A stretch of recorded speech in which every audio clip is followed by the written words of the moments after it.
when I started doing WK, I really wanted to commit to things, mainly because it made it less stressful to not have to make choices about a lot of different stuff. So if I decided to wear a certain outfit, if I decided to focus on a certain theme, if I decided to commit to a certain kind of musical sensibility, just saying I'm going to commit to rock music was a big step for me.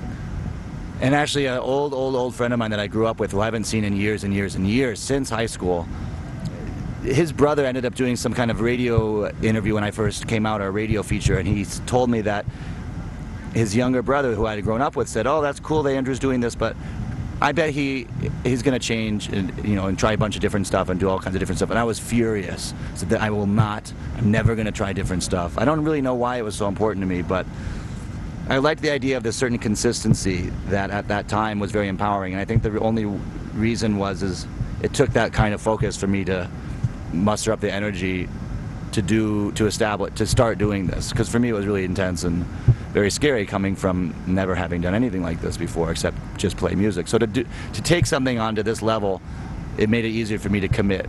But then I realized that there was all kinds of other things in the world to explore. And we're going to celebrate in honor of those people who are no longer alive, who no longer have the chance to.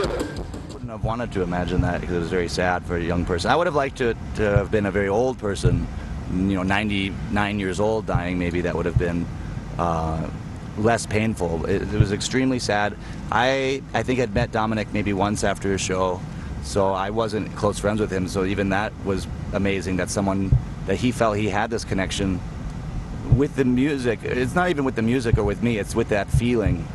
And everyone I spoke with, his friends and family, said that he really embodied this feeling of excitement about life. And yeah, I could see that just in the photos. They had a beautiful presentation of his life, and you could see in his eyes that he was tapped into this energy, the same kind of energy that I want to always get to.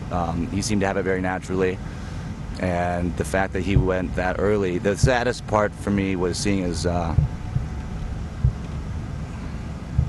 girlfriend and then his parents.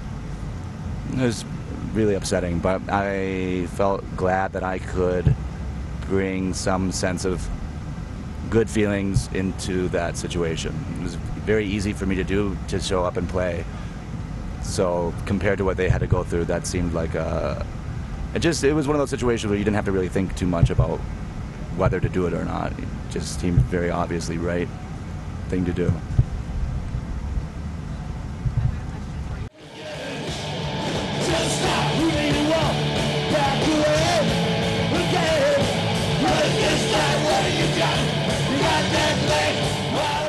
I wanted to engage people in some way, and I guess there's a certain feeling where I guess confusion, or you're wondering why. You're just wondering why, and I wanted people to wonder why.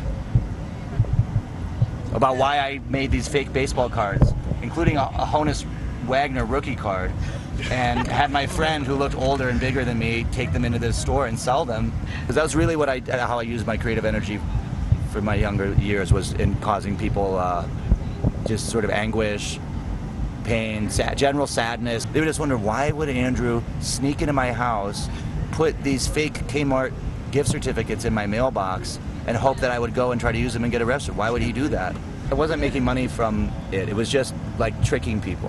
So I said, there's got to be a better way to do this, to entertain myself and other people in a more positive, fun way for them. And this music and this idea was the way I did it, and to help me become better in every way that I could imagine.